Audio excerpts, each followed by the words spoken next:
and I didn't think the team good. It just surprised me. So far as your goals, do you want to go on to college? And I think you told me at one point you might consider running track and Yeah. maybe some football along the way. I hope I can get some football money for some schools, but I mean, that'd be nice. But I definitely want to run track and everything, and I want to play football. So. But you definitely want to further your education. Yeah, definitely. Good. This is your first year, obviously, as we talked about, and your first experience playing on a Thanksgiving Day game. And Cliff and I have been around these for a long time, so we know what to expect. What was running through your mind that whole Thanksgiving pregame with the corsage for your mom and all that? What was going through your mind? Well, basically, I didn't, because we lost last year's Thanksgiving game, and this is my senior year and everything. I didn't want to lose the Thanksgiving game, and I don't know. This is the biggest game that, if in my mind, I was pretty nervous for this game. This is the only game I was really nervous for, but I don't know.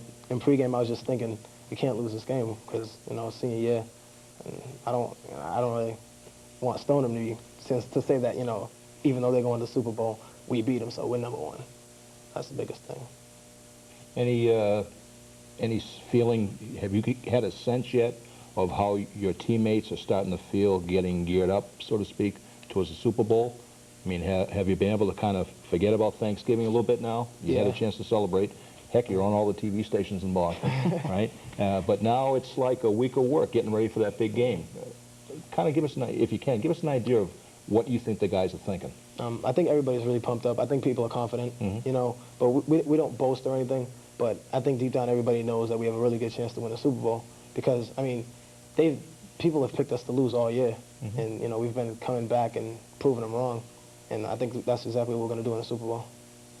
You and I were talking before the show about the makeup of this team, and it's very much a workmanlike club. You go to work, you go to practice, you do your job, you leave. Same thing on the field game day. Not a lot of garbage going on, just go about your business. Where does that come from? Is that from Pizzotti and Smith and Robichaud, the captains, or is it just a general attitude that everybody has? Well, Coach Kaz, he's real strong about that. He doesn't want us talking about it. He doesn't want us talking trash during the game, having comments back and forth with the other players. Because, he's just like, go out, do your job, prove them wrong at the end of the game. And, Pizzotti and Smitty and Robichaud are really, vocal leaders. But, I mean, they know what's right from wrong. We shouldn't be talking trash. Just go out and play. We have just a moment or so left here. Your thoughts on your last game as a senior? It's a Super Bowl day. Have you seen Acton Boxboro at all on tape? Have you guys talked about him yet this week? I haven't seen him on tape yet. We haven't. Coach Kaz looked at some tapes and went over them and told. He's been telling us about him, about their secondary and everything, and about their overall offensive scheme. But we haven't really looked at it yet. I think we're probably going to do that sometime this week with the team. Everybody's comfortable getting ready for that game now? Yeah, I think so. I think everybody's confident. Good. Everybody's working their way into, the team concept and everything. So it's definitely a game I'm not going to miss. You're going to be there, right? Yeah, I'll be there. All right, we have just a few seconds left. I want to say congratulations to Lee Eric on an outstanding senior season. We wish that you had joined us on this football program a year or so ago, but circumstances didn't allow that. I think you should have been on the all-league team as either a wide receiver or a kick returner, but that's neither here nor there. You've had an outstanding season. Congratulations to you on the league championship, and we'll see you Saturday. Best of luck to the Rockets as they host the Colonials. Thanks a lot. All right, we're going to get out of here on this edition of Rocket Review. We will be with you one more time, a post-Super Bowl edition of Rocket Review, and that will be next week. We hope to have Tom Kasperzak on. If not, we'll have somebody from the Rocket program to help us out. I'm Mike Moscarello. My partner is Cliff Allen. Our guest today has been Lee Eric Day. For the rest of the Rocket Review team, thanks for watching. We'll see you again next week. Until then, so long, everybody.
Hi, everybody. I'm Mike Mascarello. And I'm Cliff Allen.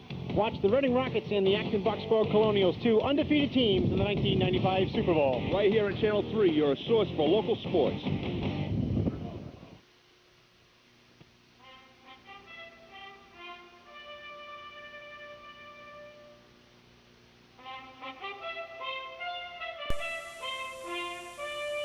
The following is a special sports presentation of WCTR TV3.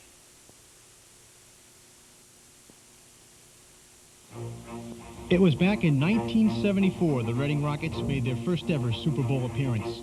Led by legendary coach John Hollingsworth, the Rockets rolled through the regular season with a 10-0 record. But their dreams of a championship were broken on the turf at BC's Alumni Stadium as the Rockets fell to Natick 26-14. After an 18-year absence from postseason play, the Rockets, under head coach Tom Kasperzak, captured a Middlesex League title and a berth in the 1992 Division IIA Super Bowl. Reading took its 10-0 record on the road to Methuen to face the 8-2 Rangers. After a sluggish start, the Rockets mounted a furious second-half comeback, paced by all-Scholastic tailback Bill Tucker. But late in the fourth quarter, a controversial call dashed the Rockets' title hopes. Methuen held on for a 26-19 victory. For the second time in the 1990s, Reading finished the season with an unblemished record. But this time, the 2A Super Bowl will be held here at Birch Meadow Field. AB has won 26 games in a row, dating back to 1993, the longest winning streak in Eastern Mass football. They will receive an emotional lift as all-Scholastic running back Jay Close returns to the lineup. The Rockets bring some lofty credentials to the table as well. They are the best offense in the Middlesex League, averaging 28 points per game, and one of the main cogs is Dave Pizzotti. Going post has Lee Eric Day. The senior tri-captain set a Reading high single-season record by throwing 14 touchdown passes. With wide receivers Lee Eric Day, Excel Walker, and Chris Smith as targets, Reading can strike from almost any place in the field. With 74 yards passing per day, senior quarterback Dave Pizzotti can reach 1,000 yards passing for the season. It's a balanced offense in Reading, with a running game paced by senior tailback Eric Wilson. Eric is a team leader in scoring with 12 touchdowns, and if he gains 122 yards today, he'll be able to eclipse the 1,000-yard plateau for the season. There's an old saying in football that offense wins you games, but defense wins you championships. Reading is number 2 in the Middlesex League, allowing only 8 points per game. It's an opportunistic unit that is built on speed and quickness.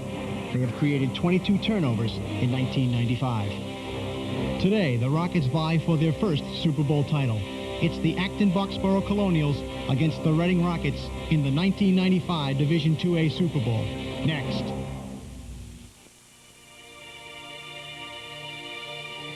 This is local sports coverage of the MIAA Division II Super Bowl with your announcers Mike Mascarello and Cliff Allen.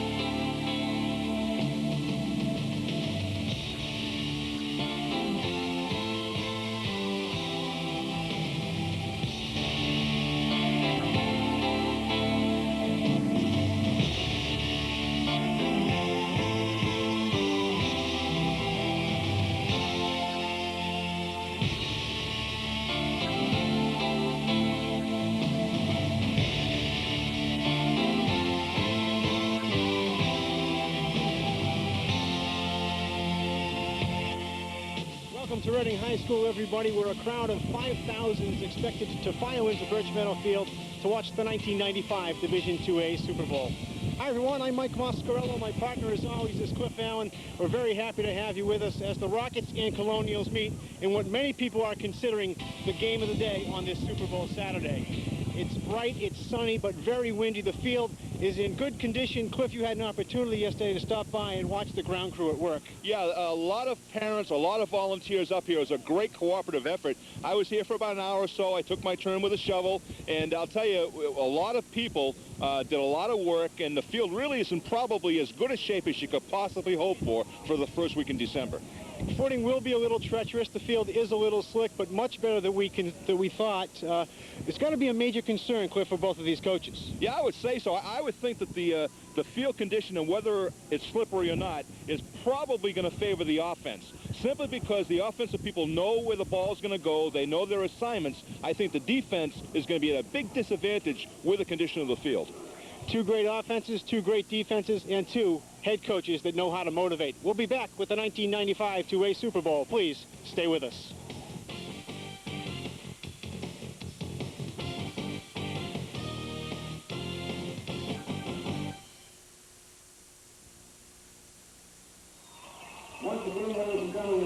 Welcome back to Birch Meadow Field, everybody, with Cliff Allen. I'm Mike Moscarello. The 1995 2A Super Bowl about to get underway. Just to get some details out of the way for you, the Rockets won the toss. They deferred. We'll see the AB offense to start this football game. A couple of things we need to pass along to you. The injury factor. The injury bug bit the Rockets again over this week. Acton Boxboro, Cliff, about as healthy as they have been all season. They return Jay Close, their senior all-scholastic tailback. When he is healthy, he is one special player. Yes, he is. There was some skepticism, I think, earlier in this season about when he was going to return, but he did come back for Thanksgiving. He did get in, he got a fair share of plays in, so he was back into the swing of things, and they expect him at 100% today. Rockets, on the other hand, Noonan was dinged up a little bit. Obviously, Kenyon is out for the year with a broken ankle. We saw him today, and he's in about as good a spirit as you can hope for. It's a shame to go this far into the year and not compete in the Super Bowl. He's also one of the league all-stars. And basically, Robichaud was dung up a little bit. There have been a number of guys, Hickson, there have been several guys that over the last week or two, and it's just kind of a long season, and eventually the bug will catch up with you. Jesse Wilson, a special teams player, also out with knee cartilage. They will miss him on kickoff coverage. Mike Lahane has it up on the tee. We're about to get it underway. He kicks to either Ronnie French, 22, or Jay Close, 32, and here is French at his own 4.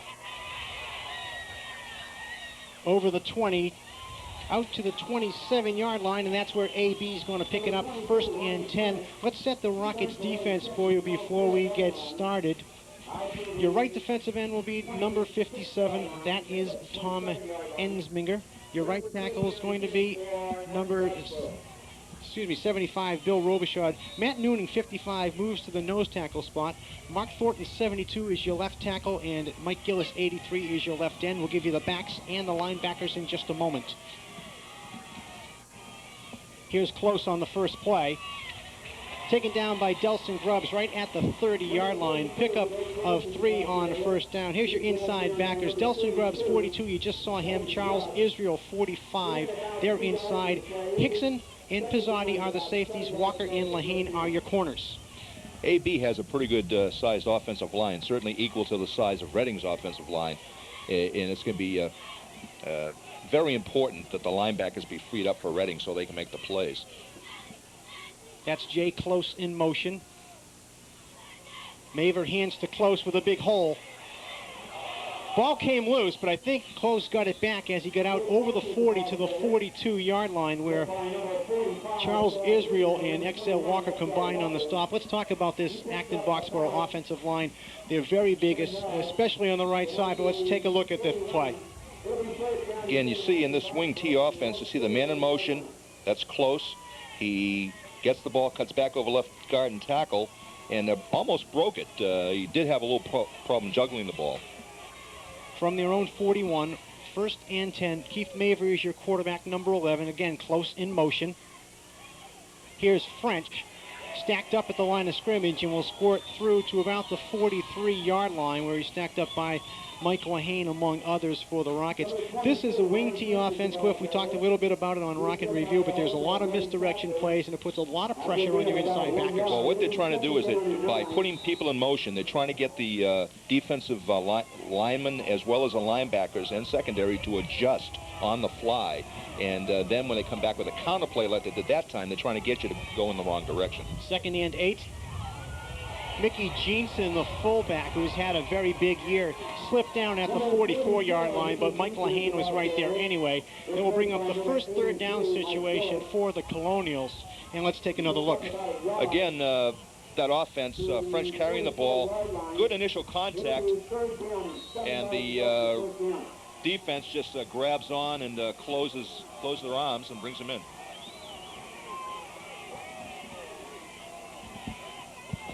Third down, call it 7.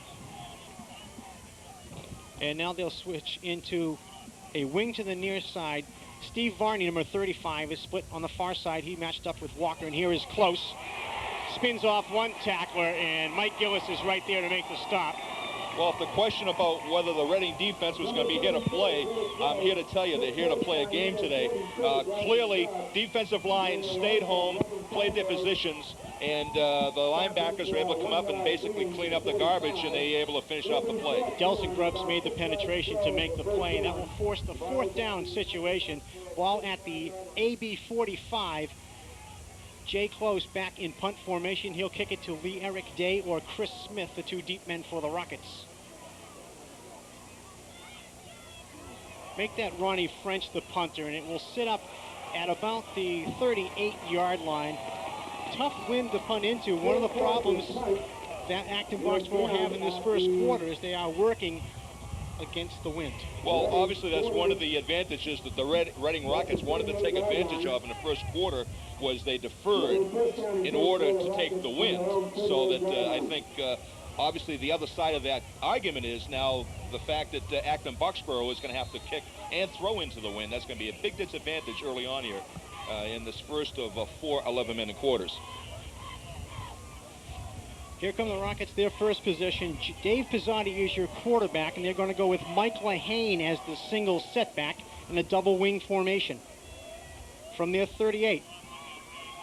Smith on the reverse, trying to go deep, and it is well over the head of Lee Eric Day.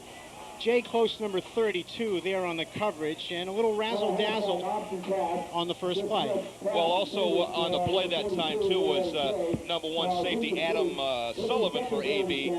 And the fact is that play like that, we're still a little bit early in the game.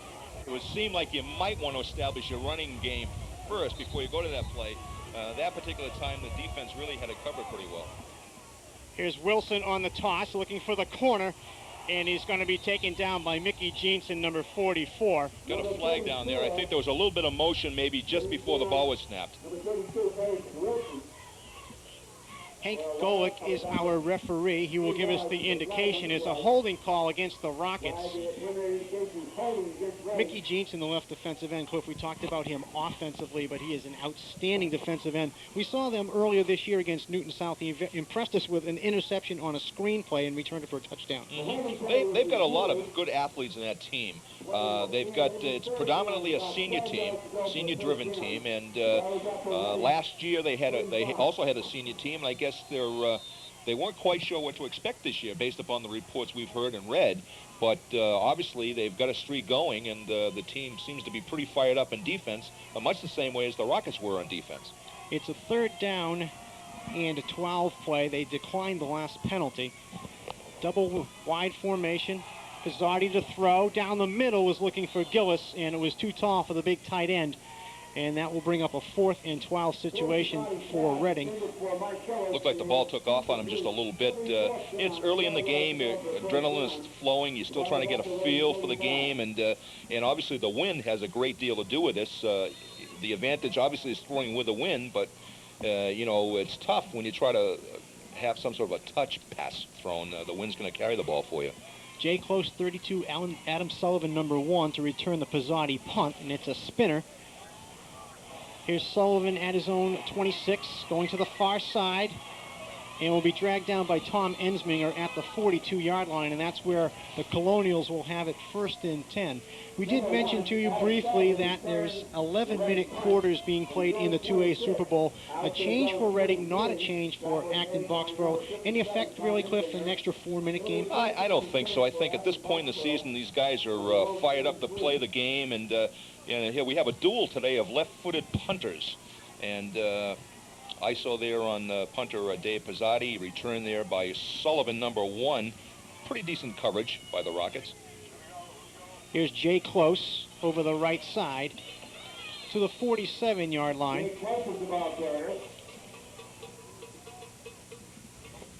Close is a workhorse, sorry, Cliff. He carried on an average of 15 times a game before he was injured. Averaged about 121 yards per game and scored 7 touchdowns in 4 outings. Well, it's amazing his statistical record this year, considering the fact he's played a limited season. Power I formation, 2 tight ends. Here's French. Right at midfield, where Matt Noonan and Terrence Wilson are there on the stop, along with Eric Kalianides and Bill Robichaud. A whole bunch of people there for the Rockets. They have made some changes already in their defensive line. Robichaud has moved to the nose spot. Kalianides goes to the left tackle, and Noonan goes to the right tackle. It's different than the starting lineup we were given earlier today. That particular play, Patuto, right tackle, made a nice block downfield on one of our linebackers to screen him off. 3rd down and 3. Again, Close is the move man. Here is Close. Oof.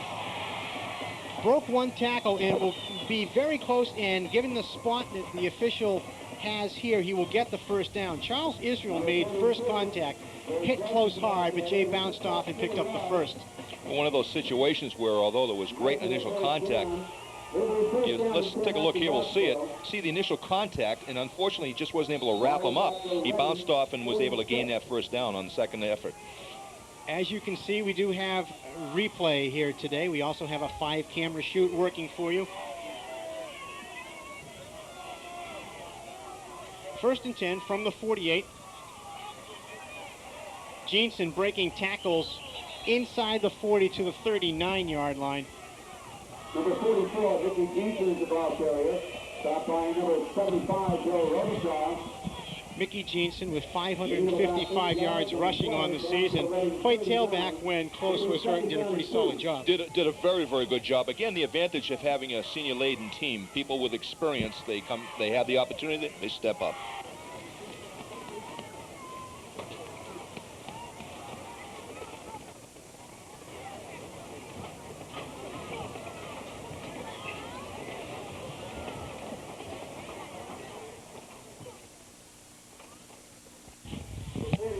Coming into this football game, Cliff, everybody looked and said, the key to this game is going to be up front, the offensive and defensive line. Right now, Acton Boxboro seems to control the line of scrimmage. They are getting 5 and 6 yards at a shot. Yeah, that's for sure. The crowd and so forth is starting to kind of get into it on the other side of the field. On 1st down, Close again to the 26-yard line. Matt Noonan there on the stop. Jay Close is the ball carrier, brought down by number 55, Matt Noonan. Well, you know, with all these changes on the defense, obviously precipitated by some of the injuries that we had talked about. We've got some guys who have played limited duty. Robichaud coming out now. It seems like they're rotating. They've got a 3-man rotation, looks like, in the defensive tackles. Power I formation with 2 tight ends. Close on the toss, looking for the corner. Cuts it back to the 17-yard line. They got up the field pretty well, Cliff, and forced him back inside, but Close showed a great cutting ability. He has a great cutting ability, and I'll tell you something, the lead backs and linemen are really doing a heck of a job downfield, cutting down the ceiling off the linebackers so the linebackers can't get in on the play. And that's a big, big disadvantage for the Rockets. See now, he's on the corner, he cuts back, and a great 2nd effort. And again, Acton Boxboro has a 1st and 10, and the ball is going to be just about the 16-yard line. Timeout taken on the field. Acton Boxboro very excited as they headed toward the sideline, and their coach, Bill Maver. They are doing exactly what they want to do. 2 things, Cliff. Run the ball, establish the running game, run the clock down. There's now 3:50 left in this 1st quarter. Reading's had 1 possession. If you don't have it, you can't score it. That's for sure. I mean, that's basically been the name of their offense. Their offensive thrust has been running the ball, running the ball, running the ball, and then they'll throw the ball once in a while. The top receiver is the tight end number 35, Varney, and Steve is got 11 catches for the year. Not an overly high number of receptions, but they spread the ball around, running the ball. They also spread the ball around a little bit, throwing the ball. So you got a lot of guys with a smaller number of receptions and a smaller number of carries. Steve Varney comes from good bloodlines. His dad is the baseball coach over at Brandeis. Pete was a catcher at Harvard University some years ago. Also a tight end himself. On first down, close again. To the 5. Touchdown, Colonials. 16 yards out. Number 32, Joe Close, goes in for the score. Well, it's one of those things, Mike, where he gets through that first wave on the defensive line, and then he just cuts back against the grain, and he was able to do a little zigging and zagging, and he's very, very elusive. He's not that large a guy. He's about 5'8". Height-wise, he's not tall at all, and he's not really that heavy. He's only about probably in the 170s to maybe low 180s, and he does a job, though. And now we're going to see another facet of his ability, that being that he's also the place kicker. 3:44 left, first quarter. Acton Boxboro gets on the board first. A 17-yard run by Jay Close. The Colonials run the swinging gate on each extra point. Mickey Jeanson will snap it. Adam Sullivan will hold it. Jay Close will kick it. High snap, handled well. And it is good. As the teams head back upfield, Acton Boxboro on top 7-0.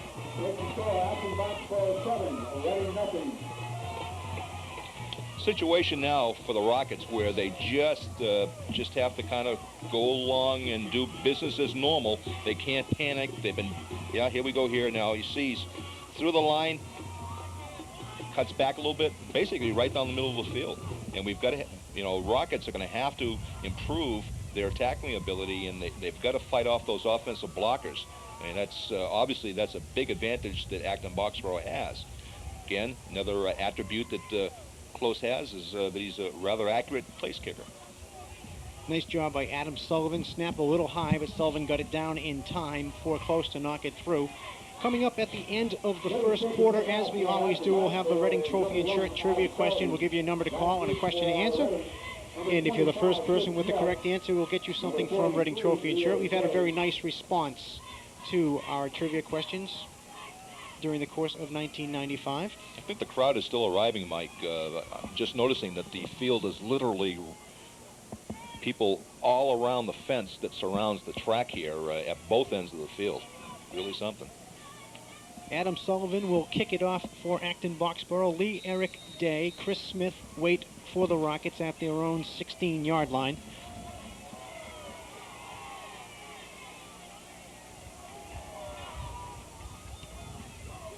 It's a short kick. And Paul Aganis very wisely will just pick up the bouncer, and the Rockets will pick it up 1st and 10 at their own 32-yard line. We didn't have an opportunity to set the Rockets offense for you the first possession, so let's do that now. The big guys up front, Eric Olson, 73, he's your right tackle. Matt Noonan, 55, is your right guard. Tom Ensminger, 57, is your center. Left side is Bill Robichaud, 75, and Mark Thornton, 72. Mike Gillis, 83, is your tight end. Delson Grubbs, 42, your fullback. Eric Wilson, 32, is your tailback. Smith and Day are the wide receivers. Wilson taken down hard by Steve Varney, number 35. He's the leading tackler for the Colonials. It will be a loss of about a yard or so, and we have an injury on the play as Delson Grubbs, number 42, the fullback, is grabbing one of his legs, and he was dinged up a little bit Thanksgiving Day as well, Cliff. He actually, Delson had some problems, I guess, week 8, I guess it was, week 8 or 9, and he came back from some of those bumps and bruises and around the lower leg, and came back and played tape last game, Thanksgiving Day game, and had a pretty good game under the circumstances. And I hate to see anybody go down. The Varney we were mentioning, his dad was a tight end at Harvard, and for those people who remember way back in 1968, there was a big 29-29 tie, Harvard-Yale, and Harvard made a remarkable comeback in the last minute and a half or two of the game. Okay, here's a replay. Wilson's given the ball in a direct handoff, and it's basically a dive play. Looked like he was going towards the guard and then kind of bounced out a little bit on the tackle. Much as they're doing on offense, Acton Boxboro is also very aggressive so far as their defensive line is concerned. I mean, they just attack you continuously through the game. We talked about it on Rocket Review. It's a size matchup, a pretty even match between these two teams. Acton Boxboro has the big offensive right tackle in Patuto, so does Redding and Olson. The size matchup about the same. But right now, Acton Boxboro getting off the ball much better. Tom Kasperzak mentioned in the Times Chronicle the way they've been getting off the ball. Acton Boxboro was very impressive. We saw that on the last drive. The Rockets, I think beginning the Melrose game, at least it came to my attention, they really started to get off the ball together. And they had a string of a couple of 3 games where they really were off the ball real quick. And then things kind of mellowed out a little bit, I guess. And really, that's the type of an effort that the Rockets are going to need today. Just if I could, to continue the story, where Varney's dad was a tight end at Harvard, Bill Kelly, who is one of the quarterbacks that has been mentioned recently about touchdown passes in the career for Reading High School, he was on the kickoff team for Harvard at the time. And Harvard tried an onside kick. And what happened was Bill Kelly from Reading recovered that ball. Harvard then drove into the end zone, went for a 2-point conversion, and that 2-point conversion was caught by Varney that tied the game up. Delson Grubbs helped to the Neal sideline. It looks like a left ankle or knee. We'll keep an eye on him. Pizzotti to the air. Day has the catch, and he gets taken down hard by Jay Close. The ball came loose, and it went out of bounds. It's going to be Reading's possession. Good stick by Close, but the first reception and completion, very important. Get some confidence, get some things going. Rockets with about a 5-yard gain. Well, sometimes you try to run the ball to open up your passing game, but maybe in this case, if they can throw a little bit to the outside, then that might spread the defense just a little bit to open up a little bit of room for running on the inside. Eric Day's 10th catch of the year. He came in averaging 23 per reception. He told us the other day, Cliff, that the AB secondary plays very soft, so we may see some short stuff in front of the corners. On 3rd and 5 from the 38. Pizzotti trying to go deep for Smith, and it's just knocked away. Good defensive play by Ryan Bowden, number 40. He had good coverage on Smith and played the ball well and knocked it away. A very, very good play. The advantage there by Bowden is that he's 5'10". He's a little bit taller than Smitty is, and he was able to kind of lay back, play the ball, and just get up and deflect the ball at the last moment. 4th and 5. Reading will again punt it away. Dave Pizzotti has kicked once already in this game. He came in averaging about 34 yards per kick.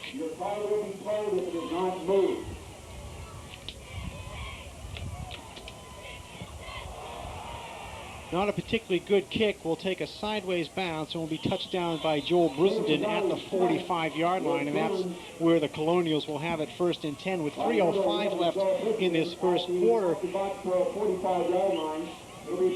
So far as the Rockets are concerned, if the passing game isn't working, the ground game isn't working, as is the case right now, and now you're in a situation of going to special teams and the punt doesn't go particularly long distance, that just puts your defense in more of a situation than it was before. So Rockets, this is a possession that the Rockets have to stop on. Here's Jeanson with the cutback. Stacked up at the 50 by Dave Pizzotti and gets help from Charles Israel. It's a 5-yard gain on 1st down. Will bring up 2nd and 5. Now with Delson Grubbs out of the lineup, Terrence Wilson, number 20, pops in at that other linebacker spot. We saw Terrence earlier in the season play from the linebacker spot. Saw him play a little nose at various times in his career here at the high school, so that it's not a position unfamiliar to him. 2nd and 5, again, double tight end formation. French on the counter. Kalianides will take him down just short of the 45-yard line. Will bring up a 3rd down in less than a yard for AB. Right now, AB, I think Acton Boxboro probably has the idea that they can do most anything they want to. That's why it's very, very important for the Rockets to reestablish their ability to stop the run. And it's a funny game, but respect has a big part to play. And if the offense doesn't respect your ability to stop them, you're not going to stop them. So this is a very, very important sequence right here for the Rockets, I think. Here comes Close. taken down by Mike Lehane, but Jay picks up the first down to the 42-yard line. Acton Boxboro continues to move the chains as we head inside a minute 50 to go here in the first quarter. Close scored the only touchdown of the game to this point, a 17-yard run. His extra point made it 7-0. Well, that time they ran over the left guard and tackle, and they really ran over Levine and Brandt on that side of the ball. Levine at 202, I should say, and Brandt at 221.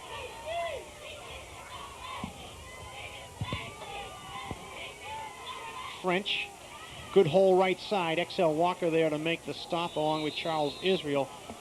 Inside the 35 to the 34-yard line, and that time they ran the right side behind Patuto and Gardella.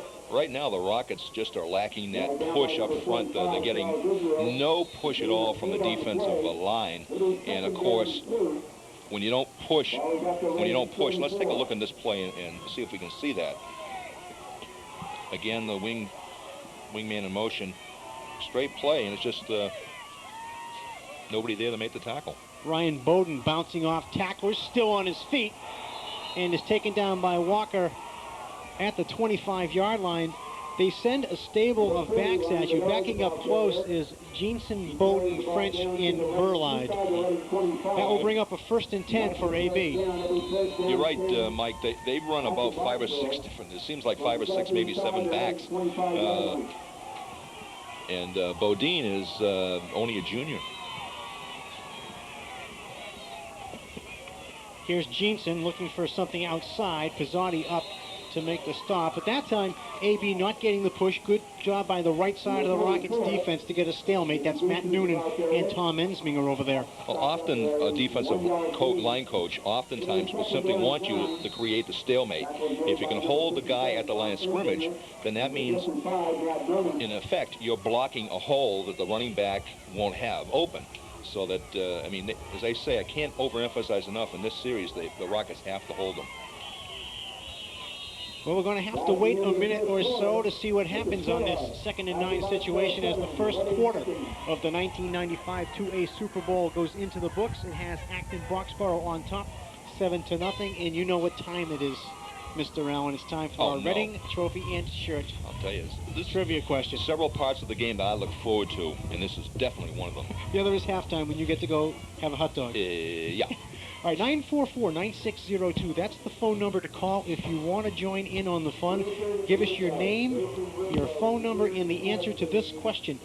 Name the last Middlesex League team to win a Super Bowl. If you know the answer to that one, 944-9602. The first person with a correct answer, I should say, wins the award. I forgot to mention that the last time we had a flood of phone calls after the Stoneham game, people calling from Stoneham, Woburn, and wherever. So we're very happy with the response that we've gotten for Reading Trophy and Shirt. We want to say thank you to Tom O'Connor for all his help during the course of this season.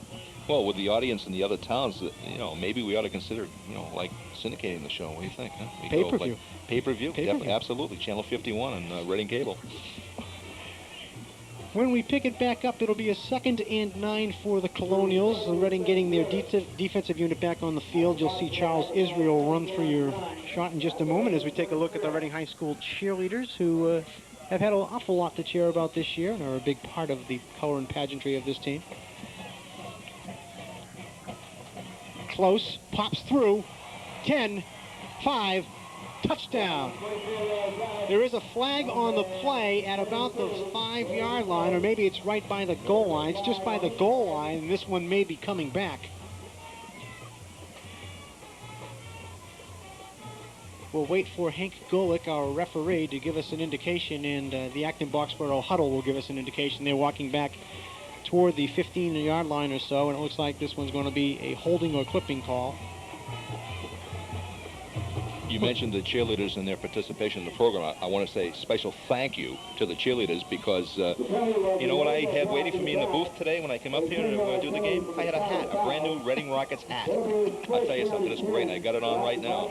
If you beg long enough, you'll get your way. You know, it's amazing what you can do when you beg. Illegal block in the back called against Acton Boxboro. It will be a 1st and 10 from outside the 10-yard line. And we have movement along the line of scrimmage. Steve Varney got a jump on things, and this will cost the Colonials 5.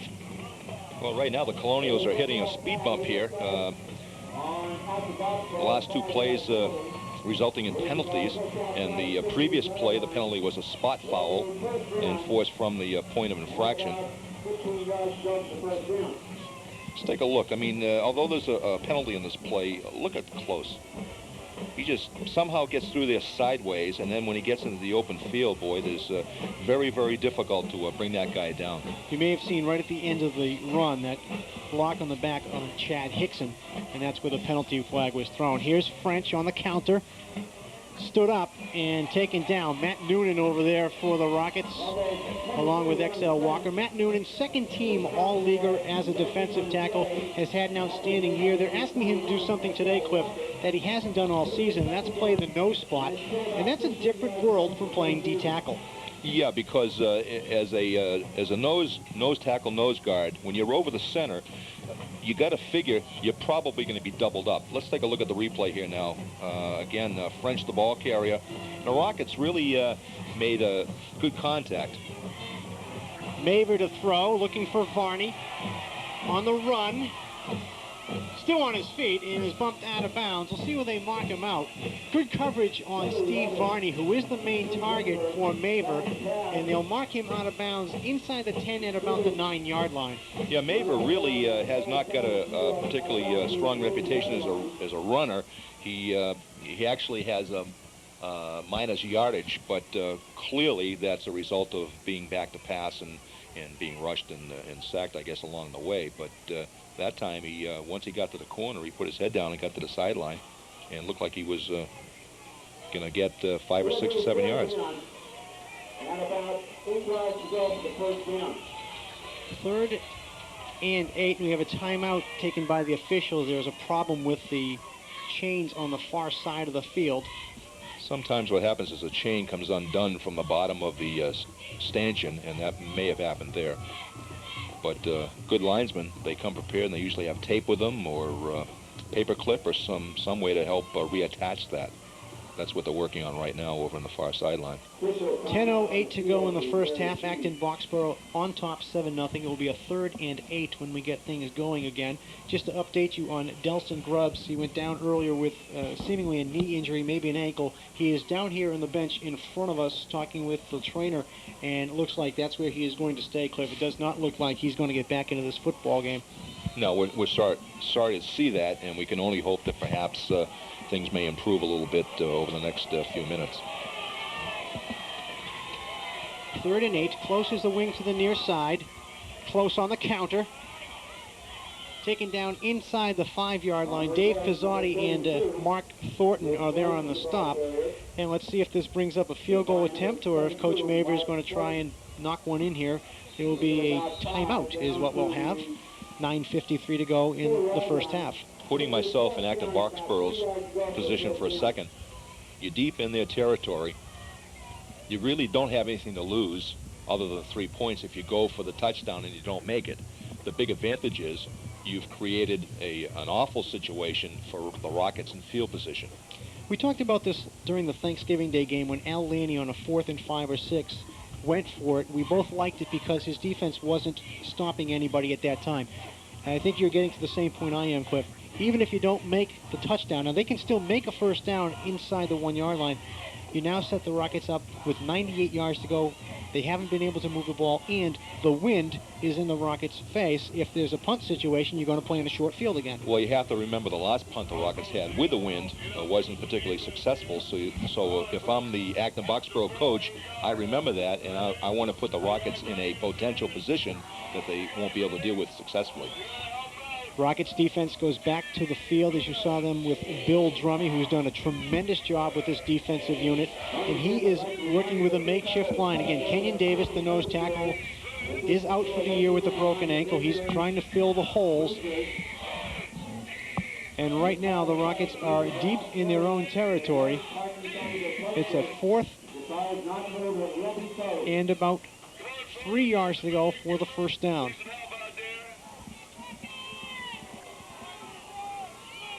There's still some problem over there on the far sideline with the Lions crew, but it looks like they've got that taken care of, and action is back in. Close is the deep man in the eye. 4th and a couple. Close. Corner. Touchdown. Number 32, Jay Close, goes into the score.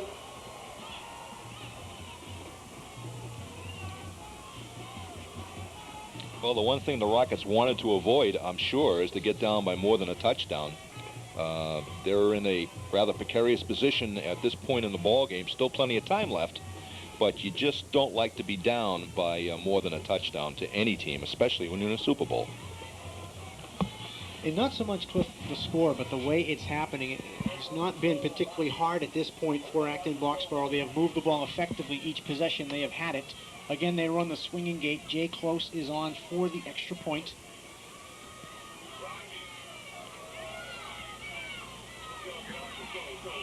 Again, Sullivan handles the high snap, and Close knocks it through. It's 14-0 Acton Boxboro, and all 14 points belong to Mr. Close. Well, I'll tell you something, the extra points, Adam Sullivan, who is a D-back but also a reserve quarterback, has shown that he's got good hands and good mobility because he's really saved them twice on the extra point attempts with the snaps being high. All right, let's put yourself, first of all, let's take a look at this replay. Again, Jay Close going to the corner. I mean, you kind of hit the nail on the head when you said, mentioned how easily it seems as though Acton Boxboro was able to score, and that's a little scary if you're on the Rocket side of the line of scrimmage. I think if there's one back in the Middlesex League we can compare Mr. Close to, as we look at him on the extra point attempt. Again, you won't see the snap from Adam Sullivan handles, but you do see Close. But Sullivan did an excellent job getting the ball down. He's a similar back to Tom Dicker. I'm not going to tell you who's better than the other. You take one, I'll take the other. We'll both have a great running back. But this is the only back, I think, in the Middlesex League that bounces the run outside the way Close did. I don't think that last play was designed to go around the end, Cliff. I think it was an off-tackle play that he just read and just bounced it outside. No one else does that. You can't simulate speed and quickness. You just have to react to it, and Mr. Close is getting it up and down the field. He's doing an outstanding job reading his blockers. I mean, that probably is the key. In addition to that inherent quality he has, he can spin and get himself open. Line drive kick handled by Paul Aganis at his 20, and will be snowed under at the 26-yard line, and that's where Reading will have it 1st and 10. Let's go back to a question I was going to ask you before the replay, and that is, if you're Tom Kasperzak now, what kind of approach do you take? You've got 9:43 left on the clock, and your team has not gotten a lot of momentum yet offensively. What approach do you take? Well, I think what you got to do is obviously you got to put one in the end zone. So I think philosophically that's the thing they got to concentrate on, is not to allow any more touchdowns by Acton Boxboro and get back to where they're down by 6 or 7 points. Reading comes out with the standard formation, 2 wide receivers. Wilson is the deep man. Here is Eric with a hole to the 40, 50, and hit hard and out of bounds. Steve Varney was there on the stop, along with Craig Everett. Well, we've seen this throughout the season, that the Rockets seemingly having some difficulty, and a key play just like this. Eric Wilson gets the ball, bumps outside, puts a nice fake Eric Day down there. Didn't really have to knock anybody down. He's just there. He was in the way, and he created a little bit more yardage for Wilson. Now, hopefully, this will help ignite the Rockets offensively.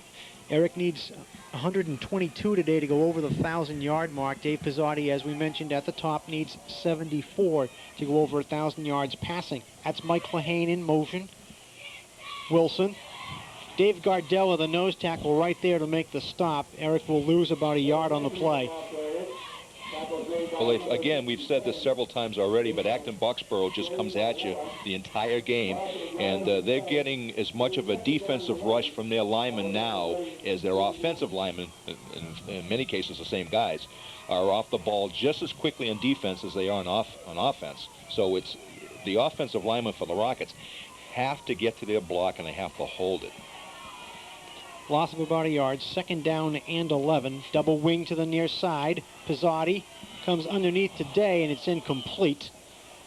Lee Eric working on Jay Close. Pass just short for Day. He would have had nice yardage on the play. First time we've seen it today, but Acton Boxboro sent Brian North, a cornerback, number 15, from the bottom of the screen, and he came in. He didn't get into the backfield deep enough to really, I don't think, interfere with the pass, but that's the first time we've seen the corner blitz. Also the first time Pizzotti has thrown a pass into the wind, and it does take some adjusting. Yes, it does. That one just seemed to die. It looked like it hit the wall.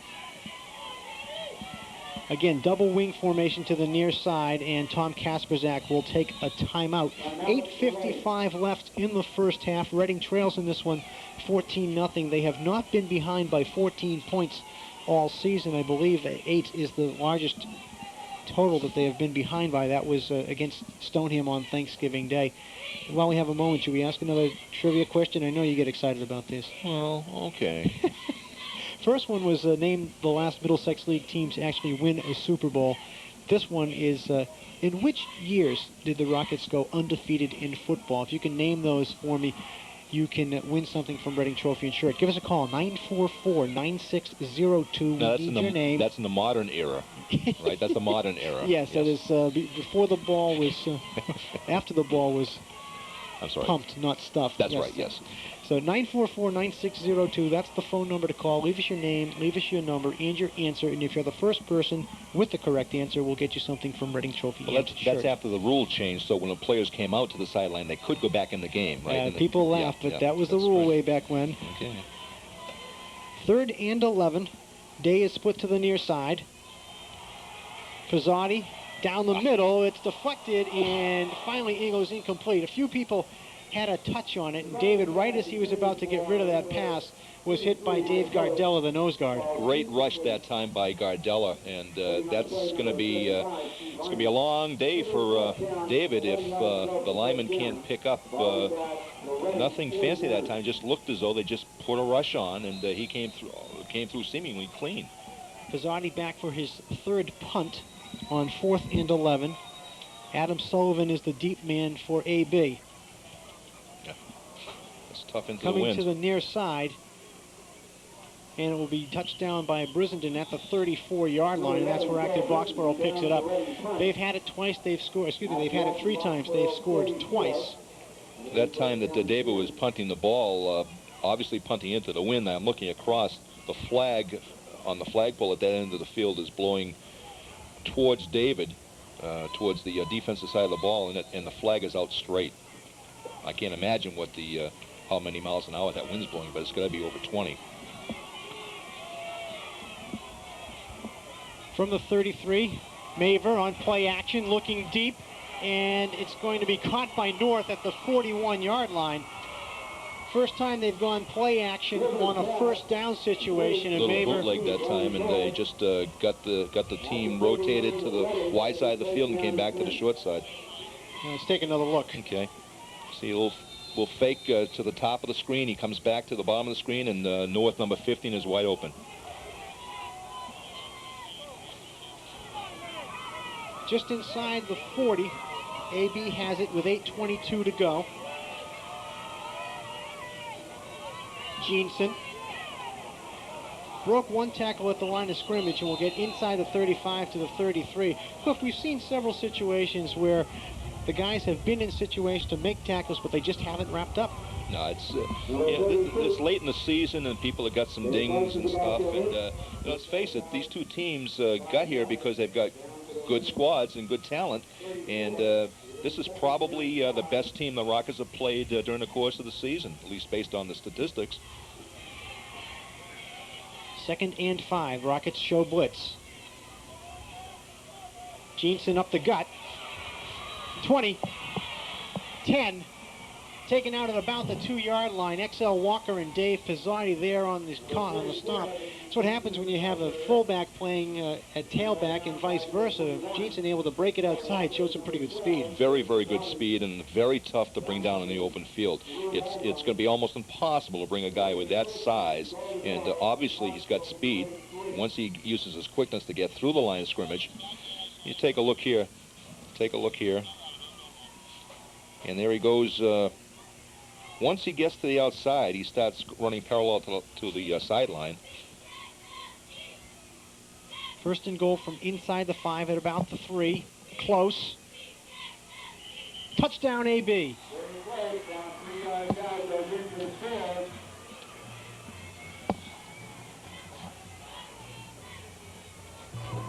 Jay Close with his 3rd touchdown run of the first half. And it's a 20-0 football game with the extra point coming. Well, the dike is developing a number of leaks, and I mean, for the Rockets, it's going to be pretty tough. It's not impossible, but they've got to stop them at some point here and get the ball back and do something of their own. Here's the swinging gate. They run it to Burlide, and is Eric in or not? It looks like he is short. The try for the three-point conversion is no good. The extra point fails as the teams head back upfield. It is a 20-0 football game with 7:33 left in the first half. Well, team from Acton Boxboro, let's take a look here and see just the strength of a guy who doesn't appear to be that big, but he gets in there and kind of turns sideways and goes through the holes, and then suddenly he's in the line where the linebacker should be 5 yards deep into the defensive secondary. And it's going to be impossible for the Rockets to develop their own offense if every time Acton Boxboro gets the ball, they're going to put points on the board. So obviously it's pretty obvious the problem the Rockets have, and they just have to right now start with possession number 1 here. When they get the ball, they've got to move down the field and reestablish themselves, get back some of the respect that they've earned throughout the course of the season. They're a very, very good football team. The kids just can't tuck it in. They've got to, you know, just realize that they're in a tough game against a good team and play their game, and things will take care of themselves. 7:33 to go. Acton Boxboro on top, 20-0. Sullivan's kick will be handled by Lee Eric Day at the 10. Out to the 30. And is knocked out of bounds about the 35-yard line. See if they officially mark him out. It's going to be about the 33. Pretty good field position for the Rockets to start from in the kickoff. Acton Boxboro obviously having some respect for that man, Lee Eric Day. Has a couple of special team touchdowns. They're going line drive kick, even with the wind, Cliff, and trying to keep it away from the Rockets' deep return men. You know, when you kick off under those circumstances with the wind as strong as it is, there's always a chance that you're going to outkick your coverage. I think he was within a couple of guys maybe of doing that, but that was a good return under the circumstances. 2 wide receivers, double wing set. Pizzotti, Gillis, still on his feet and taken down at about the 49-yard line. First catch of the day for the big tight end. That gives him 11 for the year. Mike Gillis, all-league selection as a tight end, and rightfully so. We've liked his ability throughout the season, and you know, who's to say on another team maybe he would have caught more passes. But here's a situation here with Pizzotti. Gets the opportunity, couple of feet drop, throws the ball right on the spot to Gillis, who turns and makes the first down, 1st and 10 for the Rockets. At their own 49, Wilson powers ahead over the 50 to Acton Boxboro territory at the 48-yard line. Thornton got a good block that time for the Rockets. Pancaked his man, number 72 for the Rockets, Mark Thornton. A very, very good job. What the Rockets have to do is, now again, here it is here, the replay. Just power football, that's all it is. Robichaud kicked his guy out, and Thornton was out there blowing people off the line of scrimmage. The Rockets have to get first down after first down. Don't worry about the score. Just get back in the game. Power I formation with Wilson behind Mike Lahane. Wilson taken down hard at the 47-yard line. There was some movement along the line of scrimmage, but I did not see a flag on the play. It looks like the Colonials, who were in the neutral zone, got back in time, and it's going to be a 3rd down and about 7. Eric Burlide, number 45 that time, really stuck Wilson pretty good. And it looked like he would hit up his head of steam. It looked like he might be able to make a couple more yards, but Eric held his ground and stepped up and made the play. That was Eric against Eric. If you look at the Acton Boxboro tackling statistics, just the way it drawn it up, the 2 leading tacklers are the 2 inside linebackers. Mm-hmm. Yes. 3rd, we'll call it 7. Pizzotti in trouble. Fires to Walker, and it's incomplete. And XL took a pretty solid shot from Adam Sullivan. Again, pressure right up the middle. If you ask every quarterback, if they have that pressure up the middle, what happens? The pocket just breaks down. They have to get out of it. Mm-hmm. Yeah, that's right. And the fact that he's rolling to his left, he's throwing into the wind, he's trying to wait for his receiver to break free. All of those factors just resulted in basically a pass that was Let's take a look now and see what pressure he has. David has, again, you can see he has to roll outside, and then he still got somebody in his face when he threw the ball. Tom Kasperzak opts to punt with 5.5 to go in the first half. Dave Pizzotti will do the kicking for Reading. Line drive kick heading to the far sideline. Rolls out of bounds at about the 27. Going into the wind, you can't really ask for much of a punt. You have to kick it low. You have to let it run along the field. Just to talk a second about the field itself, we mentioned in pregame that we thought it was going to be treacherous footing. I haven't seen a lot of slipping and sliding. They did a wonderful, wonderful job on preparing Birch Meadow Field. A number of parents volunteered. They were down here. I know over the last day and a half, people have been down here shoveling snow and basically helping to get this field in shape. They painted the lines yesterday afternoon. The field looks in good shape. Maver to throw. Has French at the 40. Inside Reading territory, it's a foot race. French dragged down from behind by Mike Lehane at the 25-yard line.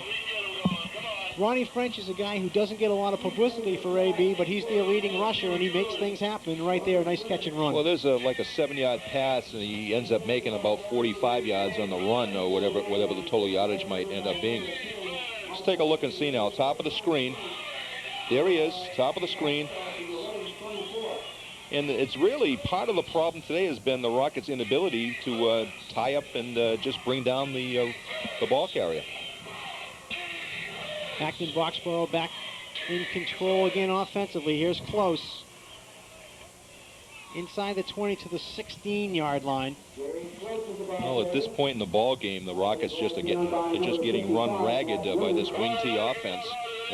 So much misdirection and people in motion and so forth. That's a defense that they saw early on in the season with Gloucester, and they saw a little bit of it later on in the season. But this squad here from Acton Boxboro is very, very proficient in running this offense.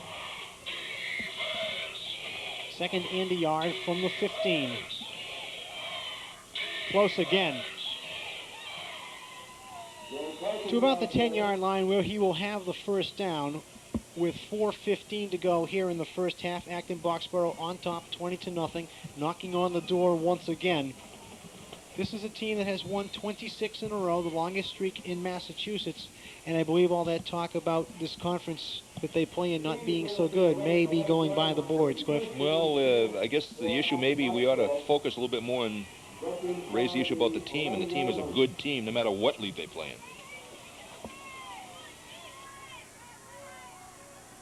Jeanson powers his way inside the 5 to the 4-yard line. Charles Israel and Eric Kalyanides there for the Rockets. Again, another 7 or 8 yard gain on first down.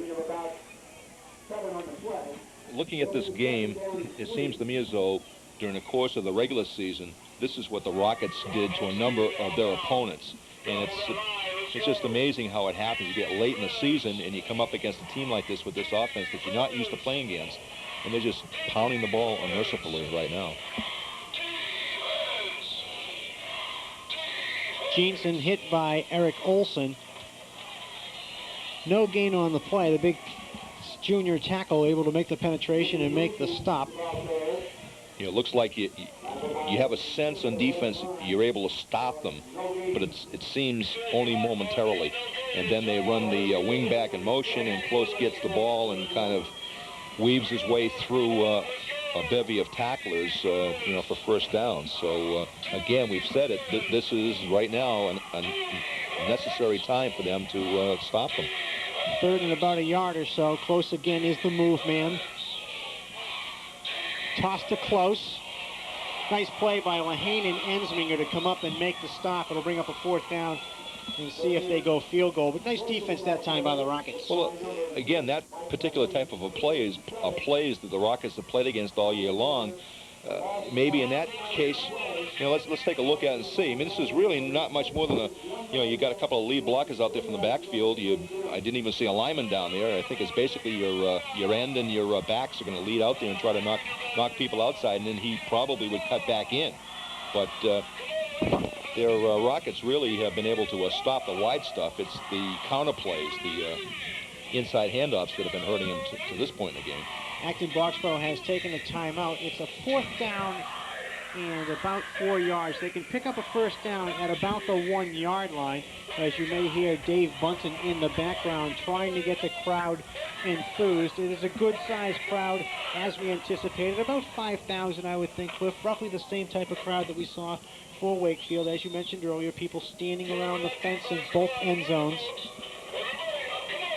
It just seems that each time the Rockets play in the Super Bowl, it's going to be cold and it's going to be windy. We never get one of those 60-degree days like we had last year. No, those are few and far between. Taking a look out here, and Close is putting his kicking tee down, placement tee, and he's got it lined up right on the hash mark, the left hash mark. Have a slight angle. He's going to have, he's a soccer-style kicker. He's got the wind to his back. It's a fake.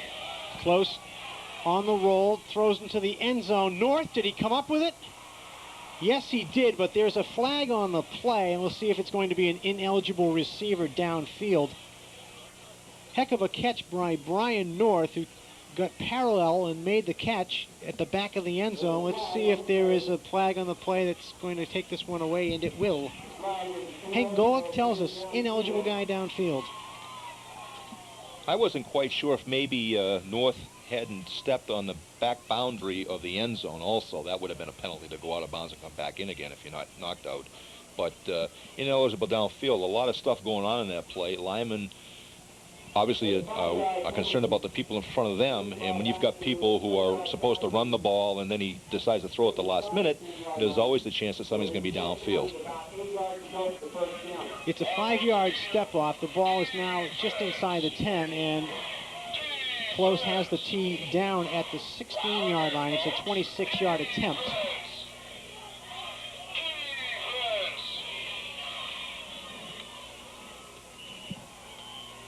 It's up and good. That makes it 23-0 with 2:10 left in the first half. Wow. Pounding the ball out on the ground, and then they can always fall back on Close's ability as a placement kicker to add 3 more. And the Rockets, if you haven't figured it out by now, it's pretty obvious. They got their hands full. They got a tiger by the tail, or at least a Colonial by the tail.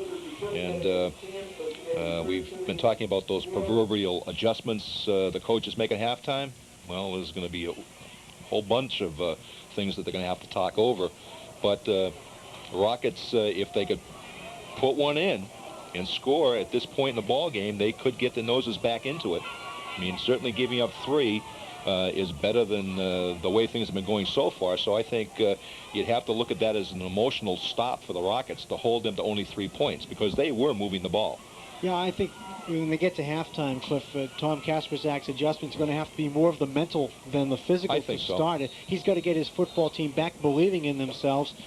Just a week ago, they thought they were an outstanding football team, and they are correct. That's a good football team. But right now, there may be some doubts in the minds of the Rockets. Again, the squib kick handled by Aganis, looking for some room, and he's taken down hard by number 51. That's Joe Levine, who comes from out of Harvard, Mass, and he takes down Aganis. And Levine's only a sophomore, isn't he? And he's only a sophomore. But whether they're juniors, seniors, or sophomores, everybody on that Colonial team has performed today. And as I say, the challenge is there for the Rockets. They're not out of it completely. I mean, they still have an opportunity. If they could put one in the end zone, they can get the noses back into this game, because they are going to have the ball to start the second half. On 1st and 10, Pizzotti on the option. No chance, as Adam Sullivan, number 1, shot through and made the stop. It'll be a loss of about 5 on the play. It'll bring up 2nd and 15. Just a little bit of a delay in the reverse pivot, I guess, the exchange and trying to get the ball out there, because it looked as though Wilson might have been out there. Let's take a look at it one more time. You see, he had Eric out there, although 56 Roman was in pretty good shape. Scott Roman is one of the captains for the Colonials from his outside position. Covers a lot of territory. You probably had to defend it about as well as you could. Inside of a minute and a half to go on 2nd and 15. Pizzotti to throw. Rolling. A lot of room there. We'll keep it. still on his feet and gets down to about the 41-yard line. Good hard running by the senior quarterback. They'll be short of the first down by a couple of yards, and they will take a timeout, will the Rockets, with 1:10 left in the first half. And we'll take another look. Take a look. I mean, he's back there. He wants to throw the ball. He's rolling, rolling, rolling. Hey, it's wide open. Let's run for a little bit. And it was through second effort he got up, and he got outside the 40-yard line. So the Rockets, third and, what do you say, 2.5? You know, they're certainly within reasonable distance to make a first down here.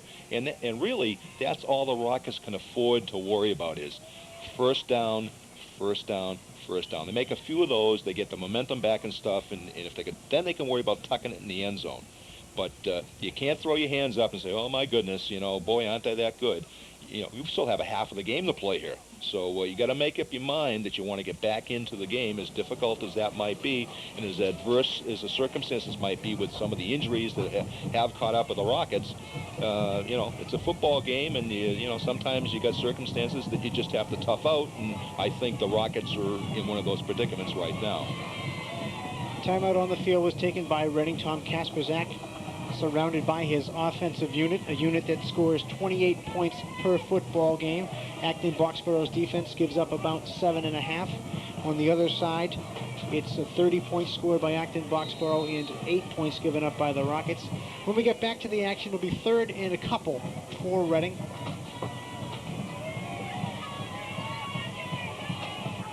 Wishbone formation in the backfield. Walker to the outside. 50, 40, and run out of bounds by number 9, Craig Everett.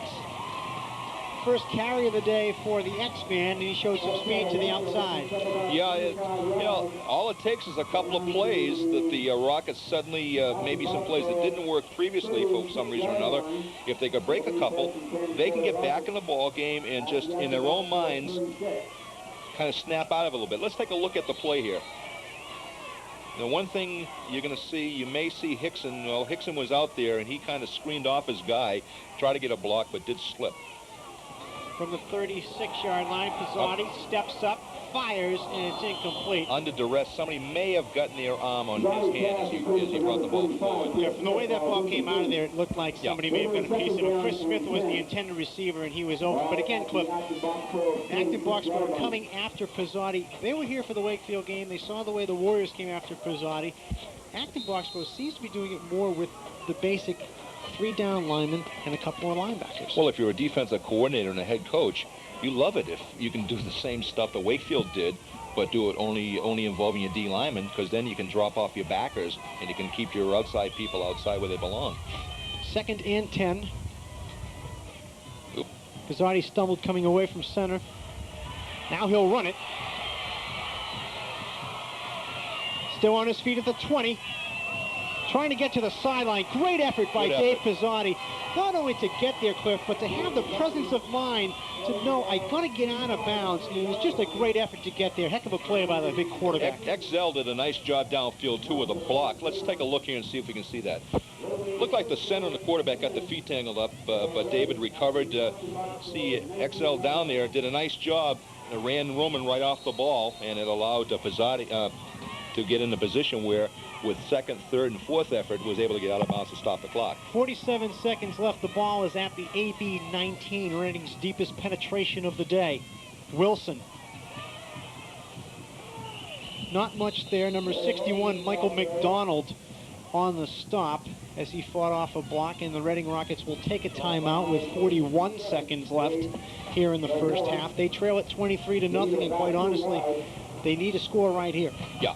It's pride, and for all practical purposes, the result of the game could well be in hand right here. If the Rockets can put one in the end zone, then I think that's going to really lift them up emotionally and put them in certainly better position to start the second half, thinking better of themselves and their ability to move the ball against a team that, up until this particular series, really has shut them right down.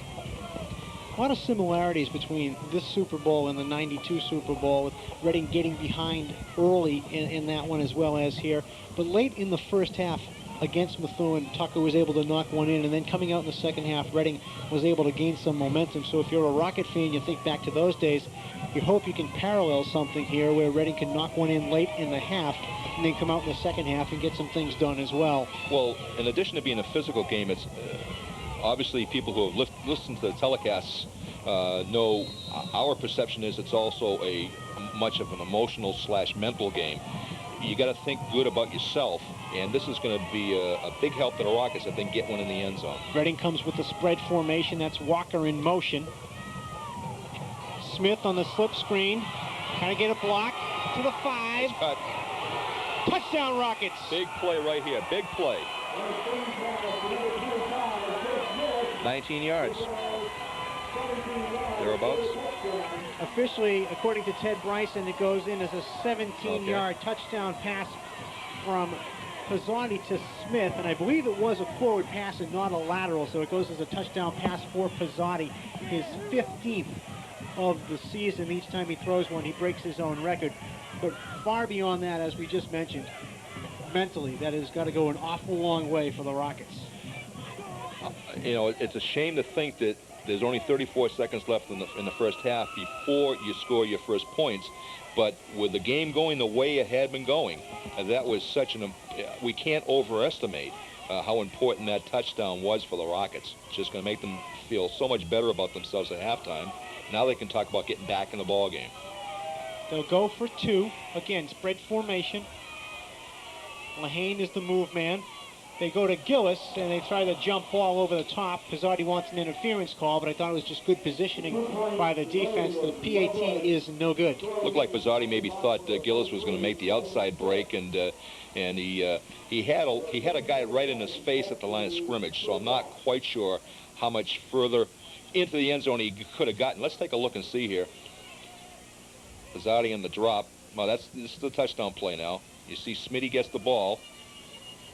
Nice fake at the end about the 5 or 6 yard line, and he faked it. The guy dove out and missed him, and Smitty got in clean.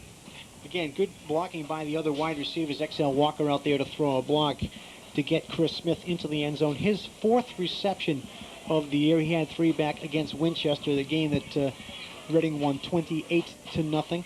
One of the 2 shutouts the Rockets defense threw during the 1995 season. We have 34 seconds left in the first half. Acton Boxboro 23, Reading 6, coming up at halftime. Dave Bunton's group will take the field. The Reading Marching Band and Color Guard will have that for you here on Channel 3. Well, I don't think any Rocket fan had anticipated, or certainly never would have dreamed, that this was going to be the situation at halftime. But again, as I said a little earlier, this is certainly better now than it was a minute ago. Live ball. Covered up by number 23, Tim Plant, and Acton Boxboro will pick it up 1st and 10 from the 40-yard line with 33 seconds left to go. And we'll see if Mr. Maver wants to air it out and let the younger Maver have a couple of throws. Well, he's got the wind to his back, and he's got the lead. He really wouldn't have too much to lose. The fact, thinking back over the course of the season, we've seen the Rockets turn momentum around, I think, in 3 different ball games. 3, certainly 2, maybe 3 ball games in the last minute of the first half. So we can only hope, as Rocket fans, that that's going to happen here in the second half. Here's Close on the draw, and he's taken down by Eric Kalianides, who had the first bump on Close. Loss of a couple on the play, and if I'm ready here, Cliff, I may keep a good eye on number 35, Steve Barney, tight end near side. You got double wideouts on the top of the screen as well. Jay Close is a good guy to keep an eye on as well. Wow. Breaking tackles, still on his feet. Out to the 48-yard line, and AD will take a timeout with 6 seconds left. Before the Thanksgiving Day game, I asked some of the Stoneham coaches about Jay Close specifically, and they just looked at me and said, oh, he's just a thorn in your side. Yeah, the Rockets now are going to, they're defending against the 3rd down and about 3, I guess, for the Colonials. Obviously, right now, they're not worried about stopping the 1st down. You're worried about Close maybe breaking one for a touchdown. And again, with 6 seconds left, you mentioned a little earlier, maybe the coach might consider throwing the ball deep. He's got the wind. He had double wideouts at the top of the screen on the last play. Whether he might go with trips on the wide side of the field and just figured he'd throw the ball up and hope for a deflection. They've been so successful with the running game, but the odds are you're not going to go 52 yards for a touchdown in the last 6 seconds of a half. But this team from Acton Boxboro is a pretty ambitious team.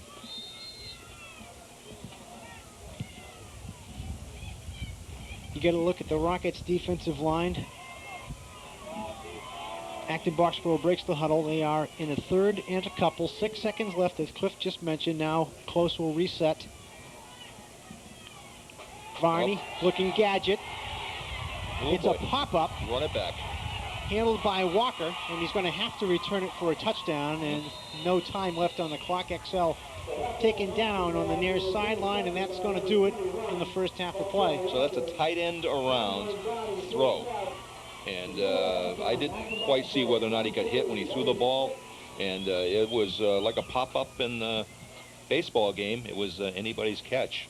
And it's too bad it wasn't the wide side of the field. He might have had an opportunity to run it back for more yardage. The teams head off to the locker room.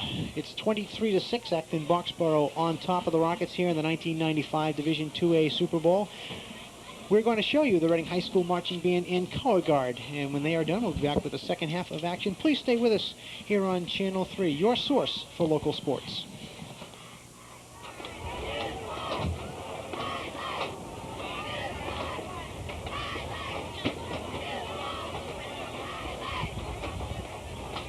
On tap, Acton Boxboro and Colonial. Acton Boxboro Colonials, I should say. I'm Mike Moscarello. Cliff Allen is my partner. We're happy to have you with us. You just saw the scoreboard a moment ago. 23-6, the first half, dominated by Jay Close, running back for Acton Boxboro with 112. Chris Smith, the intended receiver, and number 15, Brian North, there in the coverage for Acton Boxboro. Dave Pizzotti in the first half, 2 out of 9, good for 20 yards. Remember, he needs another 54 to go over the 1,000-yard mark. Eric Wilson, so Reading not able to run the ball as effectively, consistently as they would have liked. No, and that's the thing. They got Steve Varney there on the stop, the inside linebacker. Most important point in that run is that sometimes things just go right, and sometimes they continue to go right, and then they continue to go right. And that's what's happened now. That's they've scored three touchdowns here in the third quarter. They scored their first one about a minute and a half in to the quarter. They scored their third touchdown with no time left. Here we go with a replay. Okay, here's the looks like a reverse. Smitty hands it back to Pizzotti, who throws the ball long, and Day is so open it was almost unbelievable that he would be that open. It looked like a defense. What, Cliff? There were enough people in the area that if Pizzotti doesn't make a good throw, it's an INT. You got it right. On the money. Yep, that was a great play. 16th touchdown pass of the year for Dave Pizzotti. It's the 4th time he has gone to Lee Eric Day. He and Smith now tied with 4 touchdown catches. The X-Man, XL Walker, still leads the team with 5. We have switched ends, folks. Mike Lahane waits for a football to come in from the sideline. 11 minutes left in this 1995 Division IIA Super Bowl. The Rockets have scored 27 points in a row. If you've just joined us, too bad for you, because you missed an something. Incredible comeback. You better wait for the replay of the game. That's all I can tell you if you're turning in late. But this has been one heck of a third quarter for the Rockets.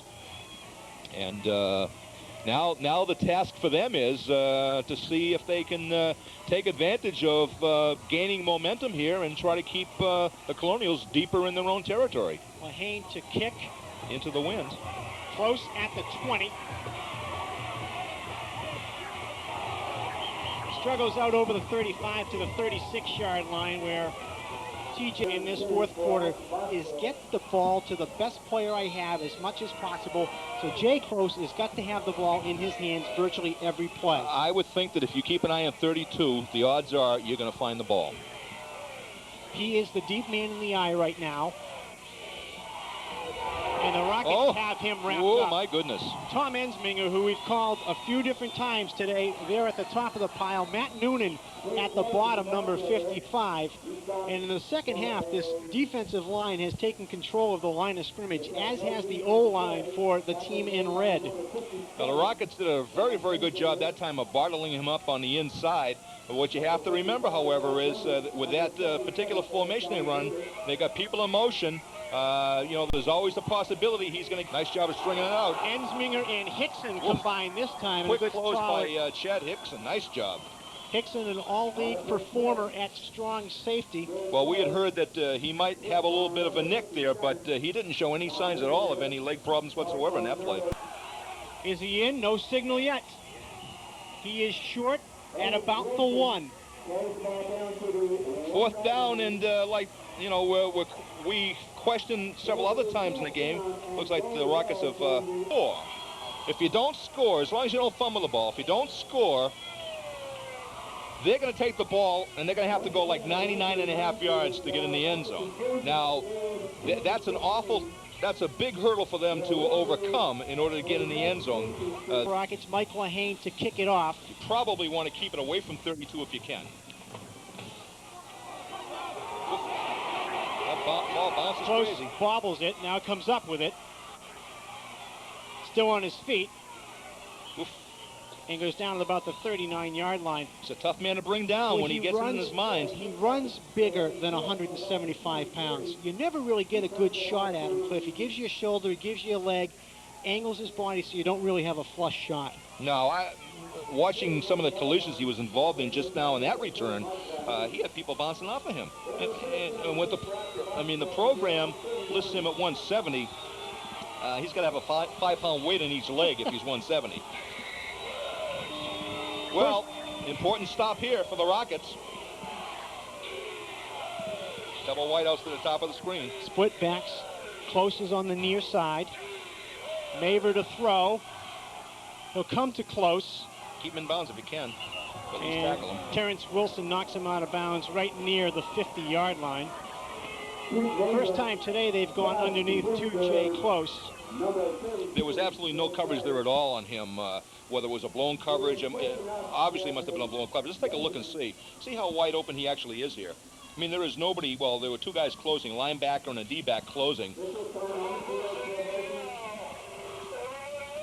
Apparently, the officials here are not sure whether or not that's a first down, and they're going to bring the chains all the way across the field. And while we do that, we forgot at the end of the third quarter to ask a Reading Trophy shirt trivia question. Mike, tell me it's not true. Well, you were ranting and raving about I'm sorry. something, a touchdown or something like that. I don't know what it was. So, as we see the chains come across the field and they measure for the first down, and Hank Golick looks like he's going to tell us that it's a little bit short.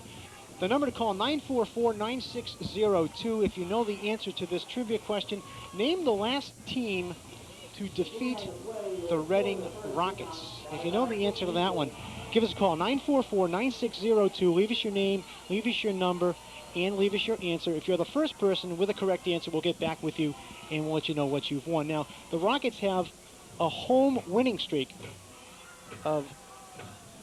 You're looking at me kind of funny. Say that again. What? They have a home winning streak. They won 5 in a row here at Birch Meadow during the regular season. It goes back to 1994 where they won. Whatever you want to call it. Varsity field. We were talking about that at halftime. It's going to be a 4th and very short for Acton Boxboro as they reset, a 2nd and short for Acton Boxboro as they reset the chains. This is yet unnamed field here at Reading High School. Well, there's 6:06 on the clock, and if Reading can make a stop here, they put themselves in a real good position.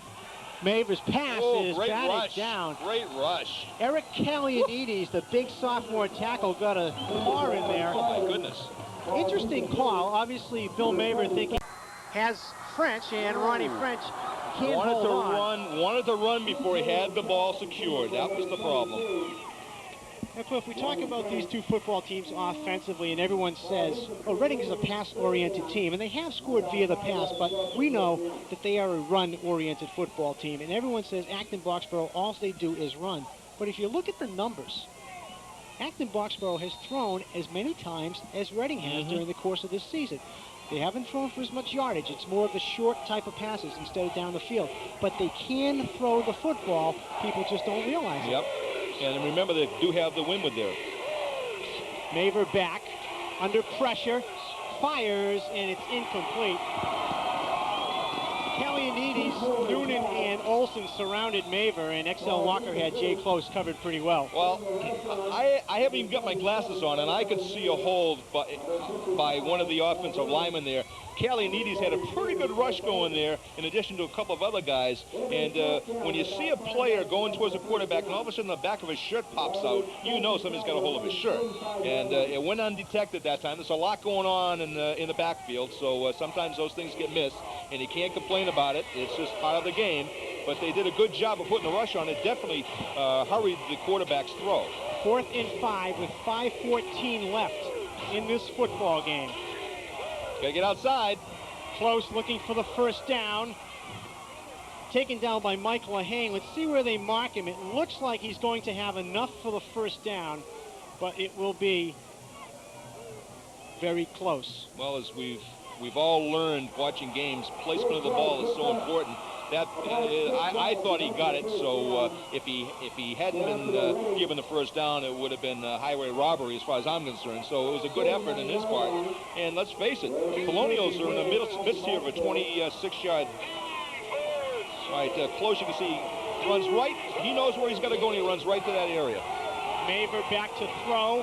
Hit as he released it. Oh, interception. One-handed interception. Oh, my goodness. Waved off. Casati made a heck of a play, but the official on the far sideline waved it off. Why, I'll tell you something, brings back some memories of a past play I remember up in Methuen. But in any case, that looked like an outstanding defensive effort, and it's a shame. It would be a shame. Let's take a look and see. Well, it happens so quickly and so forth. It's one of those bang plays, and the official closest to the play called it an interception. It's 2nd and 10. Maver again back to throw. This time it's knocked away by Chad Hickson. Sorry about yelling, but geez, No, you're not. I'm Stop into this game. apologize. I'm sorry. Adam Sullivan, the intended receiver, and Hickson made a great close on the ball and knocked it away with the left hand. It's 3rd and 10. I tell you, excuse me, I'm looking at this Reading team. This image just came into my mind. All of a sudden, all the Reading guys look like they're about 6'5", and weigh about 250, and the guys in the Colonials team, they're having trouble here. Look at that pass play. Hickson just dives in with his hand, knocks the ball away. 3rd and 10. Jay Close is split to the near side. Sullivan goes top of the screen. Now Close goes in motion. Maver in trouble and taken down. Mike Gillis there on the sack. That's a coverage sack that time. Receivers didn't get open, and therefore he's looking for people. Nobody came open, and the Rockets basically were able to get to the quarterback because it took so long for him to get rid of the ball. And they're going to call a timeout now, I think. Yes, they are. Let's take a look now. He's looking downfield the whole way. He's look. Oh, nothing there. Tries to run the ball and get something out of nothing, but he's sacked for a loss that time. One thing about both of these defensive ends, Cliff, is they play positionally very well. As Maver rolled to the near side, Mike Gillis was right where he should have been. Stayed wide, didn't get sucked in, made Maver cut it in, and then was right there to make the play. Again, the old standby cliche used by football coaches is, if you can keep the leverage on the outside and force the play inside, that's where the help comes from. It comes from the inside. 4 minutes, 28 situation when we come back to play. Just remind everybody, if somehow we do end up regulation in a tie, there is overtime. Stranger things have happened, Mr. Allen. Don't look at me like that. 4:28 to go. The longest winning streak in Massachusetts football is on the line right here at Birch Meadow Field. Acton Boxboro last lost a football game back in 1993. Lincoln Sudbury beat them 9-0. That was when Lincoln had their Super Bowl run. Double wideouts at the top of the screen now. Screen coming. Close. Keep him in bounds. He will not have the first down, I believe. Nope, he will not. And they keep him in bounds so the clock continues to run, which is right now the Rockets' biggest ally is that clock. Charles Israel was there first. Mark Thornton got over there. XL Walker there as well. First down Rockets. And Reading has held on downs with 4:19 left in this football game. They have it at their own 34. Well, there are an awful lot of people standing up, and I would go so far as to say if you're sitting down at this point in the game, boy, what are you here for? This is what the Rocket fans have learned to expect from their team. They put on that surge in the second half, and the Rockets have not disappointed today. Wilson. One man away from breaking it for another 5 or 6 yards. Great tackle over there. Ryan Bowden, number 40, was the man on the stop. I think I had identified him as Bodine earlier in the game. Obviously, that's my mistaken pronunciation. I probably shouldn't have said it because you probably forgot about it. What's his name? Gave him a couple on the last play. Starting to get a little dumb. Birchmeadow. We officially call it Birchmeadow. Okay. 3:45 and counting. Smith comes near side along with XL Walker.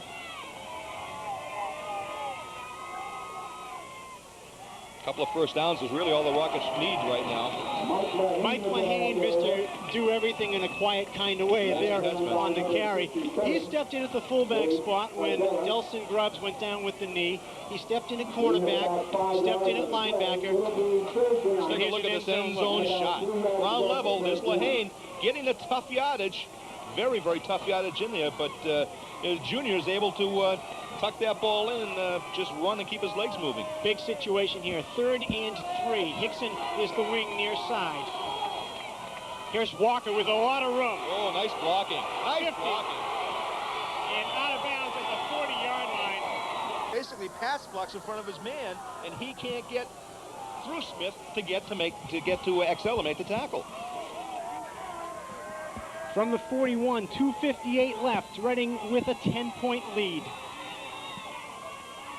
8-9 guys inside that box trying to run blitz. Smith goes to the far side. Hold it down. Could be a situation where if they had a short pass in their repertoire, it might go for big yards. Instead, they'll give it to Wilson. Which is a smart play. First down. He'll skitter inside the 20 to the 18. Field goal. All 23 of them came from Jay Close, who is one terrific football player. In the second half, another terrific football player took the game over. He wears number 12 in red. His name is Dave Pizzotti. Well, he has been fabulous in the second half. You know, by my count,